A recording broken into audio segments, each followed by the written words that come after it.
बिहार में 2024 का जंग होगा प्रचंड। दिल्ली में एनडीए तो बेंगलुरु में विपक्ष का महाजुटान। 30 बनाम 26 में कौन मारेगी बाजी। 2024 के लिए मेगा प्लान। 2024 रण का बिगुल देश की दो बड़ी पार्टियों ने फूंक दिया है। लोकसभा चुनाव 2024 में बीजेपी को हराने के लिए बेंगलुरु में विपक्ष के दूसरे राउंड की बैठक हुई। पहले दिन सोमवार को होटल ताज वेस्ट एंड में कर्नाटक के मुख्यमंत्री सिद्धारमैया ने सभी विपक्षी दलों को डिनर पर बुलाया। इसके बाद मंगलवार को आगे की रणनीति को लेकर विपक्षी नेताओं की बैठक हुई, जिसमें यूपीए प्रमुख सोनिया गांधी, मल्लिकार्जुन खड़गे, राहुल गांधी, लालू यादव, नीतीश कुमार, तेजस्वी यादव, हेमंत सोरेन, अखिलेश यादव, अरविंद केजरीवाल, एनसीपी प्रमुख शरद पवार, ममता बनर्जी और अरविंद केजरीवाल समेत तमाम विपक्ष के नेता बैठक में शामिल हुए। इस बैठक में ममता बनर्जी और सोनिया गांधी के बीच करीब 2 साल के बाद ये मुलाकात हुई। दोनों ने एक दूसरे के बारे में स्वास्थ्य की जानकारी ली और हालचाल जाना। इस दौरान आरजेडी सुप्रीमो लालू प्रसाद यादव ने कहा, हमारे देश और लोकतंत्र बचाना है तो ये बैठक देश के लिए जरूरी है। देश की 2/3 जनता बीजेपी के खिलाफ है।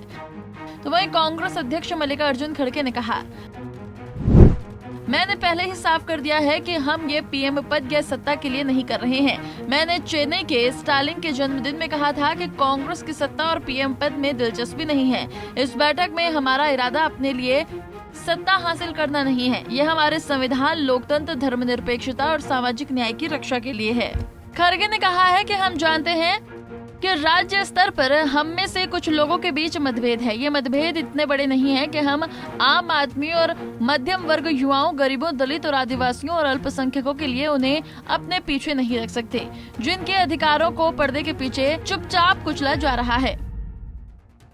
आपको बता दें कि बेंगलुरु में कांग्रेस की ओर से विपक्षी एकता की दूसरी बैठक बुलाई गई, जिसमें आगे की रणनीति बनाने के लिए 26 दलों के नेता जुटे। पहली बैठक मुख्यमंत्री नीतीश कुमार के नेतृत्व में राजधानी पटना में आयोजित की गई थी, तो वहीं दूसरी ओर दिल्ली में बीजेपी अध्यक्ष जेपी नड्डा और प्रधानमंत्री नरेंद्र मोदी की अध्यक्षता में एनडीए गठबंधन की बैठक हुई। इस दौरान केंद्रीय गृह मंत्री अमित शाह से मिलने के बाद लोजपा रामविलास सुप्रीमो चिराग पासवान ने औपचारिक रूप से एनडीए में शामिल होने की घोषणा स्वयं की। चिराग पासवान ने कहा कि एनडीए गठबंधन के साथ आगे बढ़ेगी। एनडीए में नीतीश कुमार के रहने से हम लोग असहज थे। नीतीश कुमार के साथ रहना संभव नहीं है, इसलिए एनडीए से अलग हुए थे। चिराग 2024 में एनडीए बिहार की सभी 40 सीट जीतेगी और 2025 में बिहार में एनडीए सरकार बनेगी। हाजीपुर सीट से 2024 लोकसभा में लोजपा रामविलास का प्रत्याशी ही चुनाव लड़ेगा। Bureau report, Punjab Kesari TV.